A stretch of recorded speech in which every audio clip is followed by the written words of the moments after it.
Hi, I'm Rachel, and this is my Would You Read It Challenge video for June 2022, where I will be discussing my 2015 books. This is a tag I co-opted and changed a bit from Et tu Brody. The purpose of the tag initially was to read the first sentence of books that you choose through whatever means, and then ask your audience, would you read the book? But I always thought that one sentence wasn't enough of a chance to give books, so I decided to go with a couple of paragraphs. And I made this whole thing into a chronic sort of tag where I'd take a bird's eye view of all of my reading per year, basically by choosing the first book I read per month. So I have 12 books to share with you now, and I will be reading the first couple of paragraphs from each. And then the only other indication at the time I'll give is how I personally class them on Goodreads with my own personal shelves. And afterwards I'll give sort of ending notes on all of the books as a whole. So without further ado, I'll just get into this process. Starting with January. Charity. He had fallen into bad trouble. He had worked in Ethiopia for a year, teaching in a school and lending a hand at a medical clinic. He had eaten all the local foods and been stung by the many airborne insects. When he returned to the States, he'd brought back an infection. The inflammation in his knees and back and shoulders was so bad that sometimes he could hardly stand up. Probably a viral arthritis, his doctor said. It happens. Here, have some painkillers. Borrowing a car, he drove from Minneapolis down to the Mayo Clinic, where after 2 days of tests, the doctors informed him that they would have no firm diagnosis for the next month or so. Back in Minneapolis, through a friend of a friend, he visited a Wildcat homeopathy treatment center, known for traumatic pain relief treatments. The center, in a strip mall storefront claiming to be a weight loss clinic, Wait No More, gave him megadoses of Meadowsweet, a compound chemically related to aspirin. After 2 months without health insurance or prescription coverage, he had emptied his bank account and gazed at the future with shy dread. And that was from The Best American Short Stories 2014, edited by Heidi Pitler and Jennifer Egan, which I classed as short stories. February. Inbound. On the subway, Sophie recited the list of stations like a poem. Then she read the names from the bottom up. Saying it backwards made it easier to remember, sealed it in. When the family got off at Harvard Square station, she frowned at a platform sign. Outbound? She asked her mother. Joanna was bending over Lily's stroller, adjusting the child's harness, so Ken answered. Outbound in this case means away from the center of the city. There's 2 sets of tracks, coextensive. He paused. Coextensive? Sophie had learned to read at 3. Her vocabulary at 7 was prodigious still. They coextend, he tried. One set of tracks carries trains outbound, and the other carries them inbound, Sophie said. Then, when we go back to the hotel, we'll be inbound. But why aren't the inbound tracks next to the outbound ones? And that was from Binocular Vision, New and Selected Stories by Edith Perlman, which I classed as Jewish short stories. March. 1 down and 2 across, there she was again, a lone woman in the window, pressed close to the glass. For several days she had been there on and off, standing in front of the window, on crutches, as if wanting to be seen. Inside her own apartment, Nina stopped to watch. She was disturbed by the young woman's presence, proprietary on behalf of the middle-aged couple whom she'd come to expect in that window, reading contentedly on their couch. The couple rarely talked to one another, but neither of them seemed bothered by the silence. Sometimes the husband disappeared from view, returning with 2 mugs in hand. Occasionally, the wife stretched her legs toward her husband, and he absent-mindedly grasped one of her feet. But once Nina had looked out as the wife started to walk away, and the husband stood and pulled her closer. Caught off guard by the gesture, the woman had nearly stumbled, and to steady her, he pulled her into an embrace. To everyone's surprise, he twirled her, and for a few seconds before resuming their quiet routine, they had danced. And that was from Visible City by Tova Mervis, which I classed as Jewish fiction. April. The Assassin's Daughter. We came like doves across the desert. In a time when there was nothing but death, we were grateful for anything, and most grateful of all when we awoke to another day. We had been wandering for so long, I forgot what it was like to live within walls or sleep through the night. In that time I lost all I might have possessed if Jerusalem had not fallen: a husband, a family, a future of my own. My girlhood disappeared in the desert. The person I'd once been vanished as I wrapped myself in white when the dust rose into the clouds. We were nomads, leaving behind beds and belongings, rugs and brass pots. Now our house was the house of the desert, black at night, brutally white at noon. They say the truest beauty is in the harshest land, and that God can be found there by those with open eyes. But my eyes were closed against the shifting winds that can blind a person in an instant. Breathing itself was a miracle when the storms came whirling across the earth. The voice that arises out of the silence is something no one can imagine until it is heard. It roars when it speaks. It lies to you and convinces you. It steals from you and leaves you without a single word of comfort. Comfort cannot exist in such a place. What is brutal survives. What is cunning lives until morning. And that was from The Dove Keepers by Alice Hoffman, which I classed as Jewish fiction. May. The moment I awoke, I knew that something was terribly wrong. I could feel it in the place behind my breastbone, where bad news always slides in like junk mail through a slot. It was there that I first acknowledged my parents would die someday. Oh, sweetheart, but not for such a long time. Where I knew I was ugly and would never be loved. Where I suffered spasms of regret about my marriage and my children and fear of their deaths and my own. God knows there were plenty of things wrong with the larger world I could have easily named, and that aroused a similar sense of dread. But whatever was lodged in my chest that April morning was personal, not global. I knew that much at least. Was it something I'd done or forgotten to do? There was a vague suggestion of amnesia, of loss, but when I tried to pin down its source, it proved to be elusive, a dream dissolving in daylight. In fact, it had been a dream just before waking, but the content was obscured by a kind of white scrim. The only thing I could remember was the whiteness, and I couldn't discuss any of this with Everett. We'd quarreled again the night before and were being stonily polite. And what if my awful feeling turned out to be about him? And that was from The Doctor's Daughter by Hilma Wolitzer, which I classed as fiction. June. Where were you all this time? Where have you been? I guess far away. Yes, you were. Too far away. They sat in silence. You know, you frightened me a little, she said, at the beginning. No, you did. He smiled at that. You looked as though you didn't need anyone, she said. But those are the ones who need it the most, he said. Don't you know that? I do now, she said. Too late. Never too late to know something, he said. Maybe not, she said, but too late to do any good. And that was from Evening by Susan Minot, which I classed as fiction. July. Transcendental Numbers. By human standards, it could not have possibly been artificial. It was the size of a world. But it was so oddly and intricately shaped, so clearly intended for some complex purpose, that it could only have been the expression of an idea.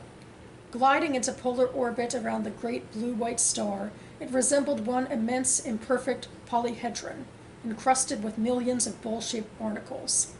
Every bowl was aimed at a particular part of the sky. Every constellation was being attended to. The polyhedral world had been performing its enigmatic function for eons. It was very patient. It could afford to wait forever. When they pulled her out, she was not crying at all. Her tiny brow was wrinkled, and then her eyes grew wide. She looked at the bright lights, the green and white clad figures, the woman lying on the table below her. Somehow familiar sounds washed over her. On her face was an awkward expression, puzzlement in fact. And that was from Contact by Carl Sagan, which I classed as speculative fiction. August. I call myself Meg Harrison, though that's not the name I was given at birth. And there is no name for what I am, other than vampire, though that hardly defines what I am. I'm certainly not the creature portrayed in folklore, a dead person rising from the grave each night to suck the blood of the living for sustenance. Nor am I a craven creature who preys on other people, hunting them to satisfy my own malevolent desires. I am a living, organically developing, non-human being inhabiting the world of humans. I function like most of my contemporaries and have no knowledge of a past life as an undead creature. But while my essential composition and appearance is that of an ordinary human, I am, on the most fundamental level, non-human. My mother, Ruth, who passed her gift to me, provided little guidance. So far, my path has been one of self-discovery, learning that I am a breed born of vampiric mothers into human families and utilizing human bodies. My own body is standard issue North European Caucasian of a late-blooming variety. And that was from Dark Passages by Catherine Lee Scott, which I classed as speculative fiction. September. The Brat's Bedding. The moment the lawyer opened his eyes, he knew he'd be tired for the rest of the day. He wasn't sure whether he'd heard it on the radio or read it in the newspaper, but he'd come across a specialist who described sleep in terms of cycles. Often the reason people are tired, the specialist explained, was not due to insufficient sleep, but rather a sudden awakening before the cycle had run its course. The lawyer did not know anything about these cycles, their duration, their starting point, their ending point, but he did know that this morning, in essence almost every morning, he rose right in the middle of one. Had he ever experienced what must be the wonderful sensation of waking up naturally at the tail end of a cycle? He wasn't sure. He imagined sleep cycles like the waves of the sea, and himself as a surfer upon them, gliding toward shore and then suddenly, violently being tossed into the water, waking up with a terror he did not fully understand. The lawyer was internally programmed to wake up early, and yet, when he had to be in court in the morning, he would set the alarm on his cell phone, even though he knew he would jolt awake before it rang. And that was from Second Person Singular by Saeed Kashua, which I classed as Jewish fiction. October. Even now she can't decide. She thinks about flipping a coin. Head she goes, tail she stays. But isn't indecisiveness an early sign of mental illness? Didn't she cover a story about that a few years ago? Or is it that she's conflicted? Conflicted is better than indecisive. Why is she thinking this way? A voice inside her head says, "You know damn well why." She steps up to the bank of phones inside the department lounge and dials her 15-year-old daughter Eliza at school, but gets her machine. She supposes it's good news that Eliza has gone to her early morning class. She'll try her again later when she gets there, if she goes. Otherwise, she'll call from home. She's still weighing the pros and cons an hour later when the flight to Newark is announced and the first-class passengers are invited to board. She feels the panic rising, the dry mouth, the pounding heart, the urge to run. The moment of truth. Once she gets onto the plane, there will be no turning back. A hot flash washes over her body. For God's sake, not now, she tells herself, wiggling out of her coat as sweat pools between her breasts. She takes a deep breath, grabs her carry-on bag, and heads for the gate. She's going to do this. She's not backing down. And that was from In the Unlikely Event by Judy Blume, which I classed as fiction. November. Your fate hurtles down at you. We call ourselves Die Harshbloden, the frozen idiots. There are 4 of us who volunteered to spend the coldest winter in memory in a little hut perched on a wind-blasted scope of the Weisflucho, 9,000 feet above Davos. We're doing research. The hut, we like to say, is naturally refrigerated from the outside and a good starting point for all sorts of adventures, nearly all of them lethal. It's been 7 years since the federal government in Bern appointed its commission to develop a study program for avalanche defense measures. 5 sites were established in the high Alps, and, as Bader likes to say, we drew the short straw. Bader Butcher, Haifeli, and I wrap ourselves in blanket layers and spend hours at a time given over to our tasks. The cold has already caused Haifeli to report kidney complaints. And that was from the Penn O. Henry Prize Stories from 2011, the best short stories of the year, edited by Laura Furman. I classed this as short stories, and I apologize for any mispronunciations. And finally, December. When Isaac Amin sees two men with rifles walk into his office at noon on a warm, sunny day in Tehran, his first thought is that he won't be able to join his wife and daughter for lunch, as promised. "Brother Amin?" the shorter of the men says. Isaac nods. A few months ago, they took his friend Karush Nasiri, and just weeks later, news got around that Ali the baker had disappeared. "We're here by order of the Revolutionary Guards." The smaller man points his rifle directly at Isaac and walks toward him, steps too long for his legs. "You are under arrest, brother." And that was from The Septembers of Shiraz by Dahlia Sofer, which I classed as Jewish fiction. All right, so preliminary thoughts.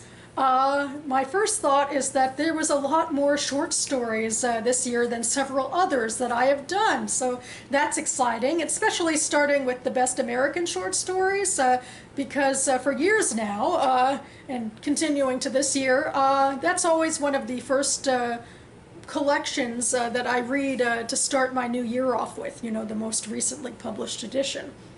I also had a collection of the Pen O. Henry stories, but I think I found that like at a used bookstore or something like that, and so it was a one-off purchase, and I haven't actually bought any of those other collections, although I think Chimamanda Ngozi Adichie edited a recent one, so there's that. It's on my mind a little bit. Another one of the books that I pulled out for this video was one of my favorites of the year, The Dove Keepers by Alice Hoffman, which I know she's much more well known for like Practical Magic and her witchy books, but I really loved this historical fiction about Masada. And this year I am intending to read another one of her historical fiction books, although it's about Coney Island, for different history, but hoping for good things given that track record. I also feel like I should point out Second Person Singular by Saeed Kashua as an implication that, you know, my personal classifications on Goodreads are meant to be internally focused. I class that as Jewish fiction because it takes place in Israel and involves Jewish characters there, but Kashua himself is a Palestinian writer, so again, I'm using that as like an internal reference. I mean, if I were speaking externally, like trying to classify that book, I'd probably name it Palestinian literature, or, you know, that sort of thing. I was also happy to have one of Judy Blume's most recent books. I still remember being in the packed Synagogue Cultural Center where she presented that book and read from it, and I arrived super late, which means I was one of the last people to get my book signed, even though my friend was smart and arrived early, and unfortunately she couldn't stay to wait for me to get my act together. And I still remember being embarrassed by what I said to Judy Blume as after she'd already been signing for an hour and probably just wanted to go back to her hotel. But anyway, I'm sure it wasn't the worst thing she's ever heard from a random fan. I also had Tova Mervis on here, who really has been one of my favorite authors, and I think that was her last published novel, in fact, from a while ago now.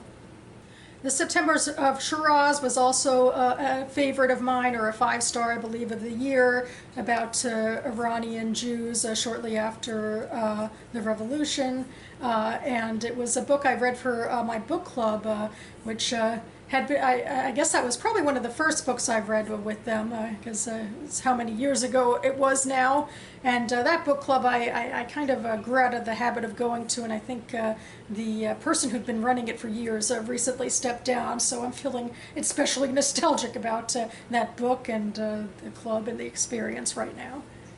And finally, I had a little bit of a nod to speculative fiction. In other years, you would have seen on other videos, I've been reading more and more of it, but just two in this video. One of them is Contact by Carl Sagan, which actually I think is one of my favorite movies of all time, really, even though I know he didn't like it that much, but I watched the movie first and then read the book, and I personally prefer the movie. I think it's much more moving, and I've fallen for those characters, I guess. And the second one is Dark Passages, which is actually a retelling of sorts of Dark Shadows, the 1960s soap opera of vampires and werewolves and ghosts and that sort of thing. And Catherine Lee Scott was one of the major actors on that show, and so she was really having a lot of fun with that, I think, and creating a character that could easily fit into it, and in fact was part of a similarly campy show, you know, in the fictional world. So that was fun. And yeah, I guess that's enough rambling from me. I know these videos tend to run a little long since there's so much quoting in them anyway. So that is the end of my 2015 tag, and also the end of this little project of mine, the Would You Read It Challenge, because I've been going back in time year by year, but before 2015, I wasn't reading nearly as much. Like some years I didn't even read up to 12 books, I think. And I wasn't yet on BookTube, and I wasn't yet really cataloging my reading like in my literary newsletter, so I wasn't keeping as close a count anyway of what I was reading. So I figured this would be a good place for me to stop. Also, it is kind of exhausting doing this for 12 books a month, although I have had a lot of fun really looking back, and even though it's like a bird's eye view, so it's not like scientific by any means, it does give a little bit of an indication toward the genres I've gravitated to and how they've shifted over time, so that's been really fun to look back on. And these videos have, a lot of them have been relatively popular for my small fry, Tatooine-dwelling booktuber self. So I really appreciate that some of you found them fun or engaging, and thank you so much for being part of this with me. To the point where I am wondering if I could revive this tag, the Would You Read It Challenge, in another way, like perhaps with the BookTube prize lists. You know, there's a lot of books in there that were really popular, and maybe you'd like to take a dip into them a little bit, read a few paragraphs, see what you think. I could see what I think too. I'm obsessed with the BookTube prize. I am on my sabbatical from judging in the semifinals, and yet I keep talking about it in all my videos. So we'll see. Anyway, I'll be back on this channel within the few days to do an Am Reading video. I'm thinking maybe around Juneteenth, because I'll have some extra time off. So hope to see you then. Thanks so much for watching, everyone, and I'll see you next time.